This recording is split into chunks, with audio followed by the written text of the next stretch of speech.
Hello साथीहरु, फेरि पनि स्वागत छ तपाईहरुलाई मेरो नयाँ भिडियोमा। सो आज चाहिँ म फर्स्ट टाइम मौरी काट्दै छु। हाम्रो घरमा पालेको छ, एक डुडमा बसेको छ। सो यो पछाडी देखिदै गरेको डुडमा चाहिँ अहिले आएको छैन र पल्लो डुडको चाहिँ आज म काट्नु खोज्दै छु। एकदम मौरीको चाहिँ आउने जाने कार्य भइरहेको छ। हेरौं के कस्तो छ, भित्र मह कति लगाएको छ। अहिले खासै फुलफुलेको सिजन त छैन, त्यही पनि चाकाले भराइसकेको हुन्छ डुड।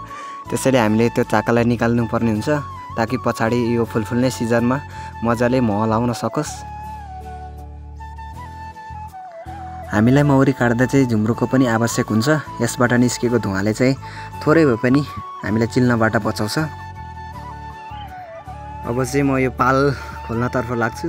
यो पाल खोलेपछि यहाँ भित्रको के कस्तो छ, खुदो त अहिले खासै छैन होला, त्यही पनि यसका चाखा चाहिँ निकाल्दिनु पर्ने हुन्छ ताकि पछि यो फुलफुलेको सिजनमा मौरीले मजाले मह लाउन सकोस्। अनि यता साइडमा चाहिँ मम्मीले झुम्रो बाल्दिराख्नु भएको छ। अनि यो प्लास्टिकको टोपी चाहिँ मैले लगाएर आइसकेको छु। यो लगायो भने चाहिँ कपालभित्र पसेर टोक्न सक्दैन मौरीले। सो फाइनल्ली मैले पाल पनि खोलिसकेको छु। यहाँ देख्न सक्नुहुन्छ तपाईहरुले, पुरै डुड चाकाले भरिएको रहेछ।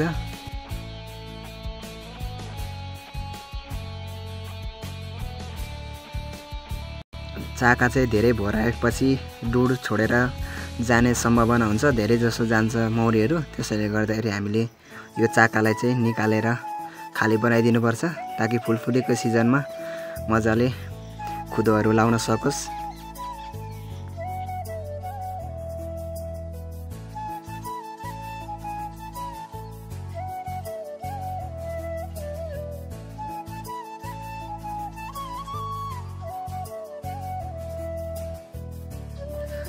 अहिले चाहिँ मैले एकपट्टिको चाकाहरू निकालिसकेको छु र आधी एकपट्टिको चाहिँ अलिकति छोडिदिनु पर्ने हुन्छ मौरीलाई, नभए मौरी निक्लेर जाने सम्भावना हुन्छ।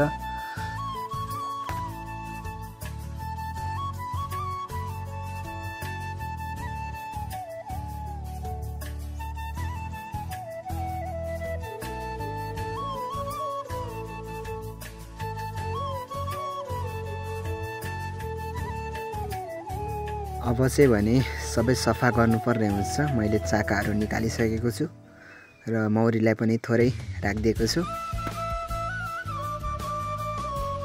सो फाइनल्ली मैले चाहिँ मौरी काटिसकेको छु र मौरीले पनि मलाई इन्जेक्सन लगाइदिइसकेको छ। देख्न सक्नुहुन्छ यति भराइसकेको रहेछ। सो मैले आधी चाहिँ छोडिदिएको छु मौरीलाई। ल देख्न सक्नुहुन्छ मौरीको त अहिले चाकै चाका रहेछ, खुदो त थोरै थोरै रहेछ। सो यो चाका निकालेन भने पनि फेरि मौरी हिँड्छ भन्ने डर हुन्छ, त्यही भएर मैले चाहिँ चाका निकालिदिएको छु।